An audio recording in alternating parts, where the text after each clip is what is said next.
Barcelona at the moment, sitting in a hotel lobby. So there's probably going to be a lot of background noise and different languages spoken that you hear. And I don't know if you can hear me, but I hope you do. So I'm feeling a little bit subconscious because obviously people are here. But when it is noisy, that means nobody can be wondering what the hell I'm doing here. So I've actually been walking around here like this, believe it or not, because it's very sunny and very hot, and I forgot my sunglasses or my hat, so I had to buy them for €9, which is not too bad. So police-style snippets for this week.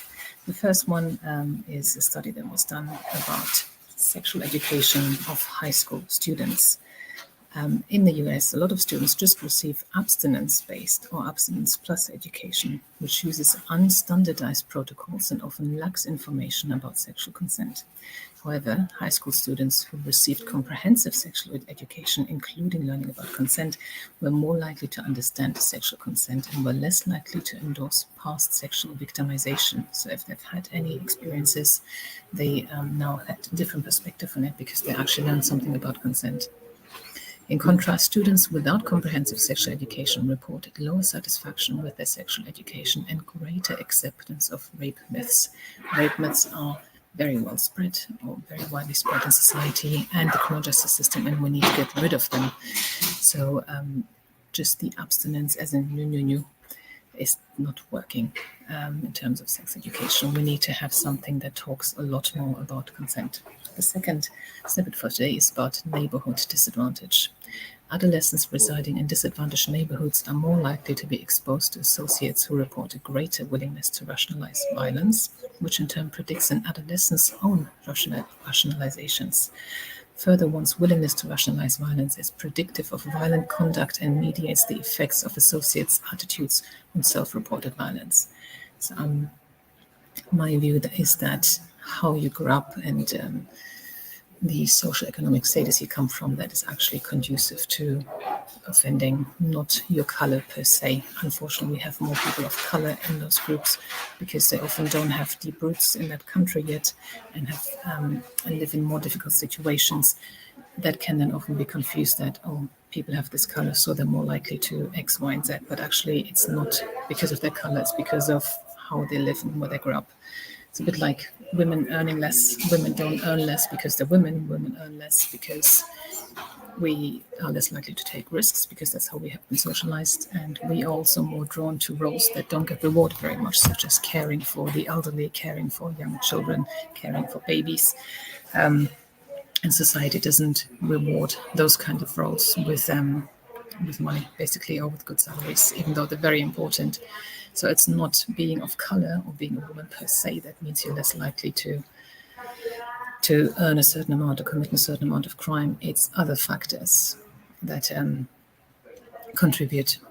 And the third snippet for this week is about prior knowledge of first trial. So this is about double jeopardy. If somebody can be tried again for an offense that they've already been tried at and they were found not guilty, they can be tried again in some countries under some circumstances. And this study looked at the jury outcomes of this new trial.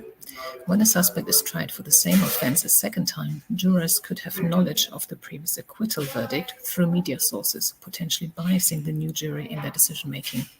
It turns out that significantly more acquittal verdicts were given when the participants were told that it was a retrial, compared to the control condition where they weren't told it was a retrial.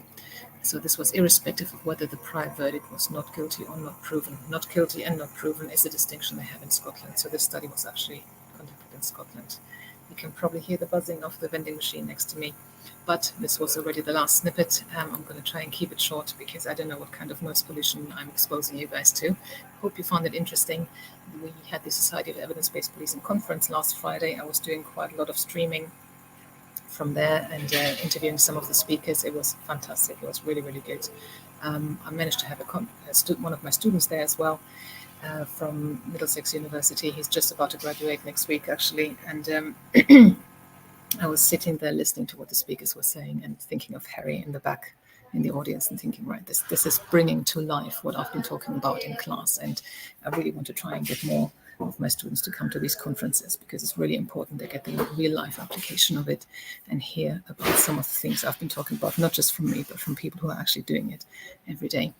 So that was really great. So I hope you guys have a good week, and I'm going to sign off now, and I'll speak to you again next week. Bye-bye. Thank you for watching. I hope you found this content useful. You can get access to each episode's transcript with key learning points, timestamps, and references if you get yourself onto my mailing list. Just go to the main website on policesciencedoctor.com, and on the bottom of each page you will find a sign-up form for notifications of new content. Just enter your first name, your preferred email address, and the type of organization you work for. You will not get any spam. This is just for me to let you know about new content and for you to get access to all the transcripts.